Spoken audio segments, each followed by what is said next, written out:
सबैजनालाई नमस्कार। यतिखेर तपाईँ किरण सापकोटाको युट्युब तथा फेसबुकमा यो भिडियो हेर्दै हुनुहुन्छ। यो म्याग्दीको बेनी बजार भनेको म्याग्दी खोला र काली खोलाको यो बेनी सङ्गम स्थलमा छु। यतिखेर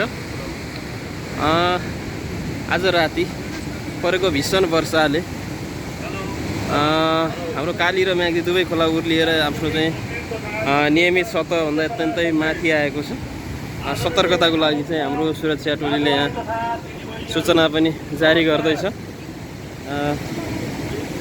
यसरी चाहिँ दुईटा खोला मिसिएपछि काली गण्डकीको नाममा चाहिँ पर्वतको जलजला हुँदै यो खोला अगाडि बढ्छ र यो मुस्ताङ साइडबाट आउने काली खोला, जसको चाहिँ मेन दुईटा चाहिँ कन्ट्रिब्युसन, एउटा मुस्ताङको काली खोला, अर्को रघुगङ्गाको रौगङ्गा खोला। सूचना पनि जारी गर्दै हुनुहुन्छ। यस क्षेत्रमा जुनसुकै बेला साना ठुला दुर्घटनाहरू हुन सक्ने र जनमनको क्षति हुन सक्ने सम्भावना रहेको छ।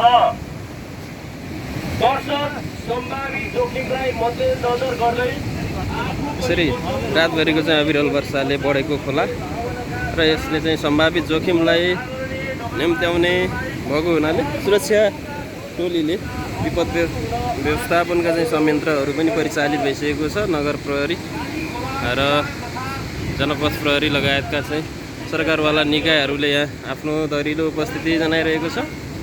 हामी सबै आफ्नो तर्फबाट सुरक्षित रहने प्रयत्न गर्दै यो सम्भावित विपदजन्य जोखिमबाट पार लगाउन अथवा बच्नको लागि सबैलाई अनुरोध गर्दछु। धन्यवाद।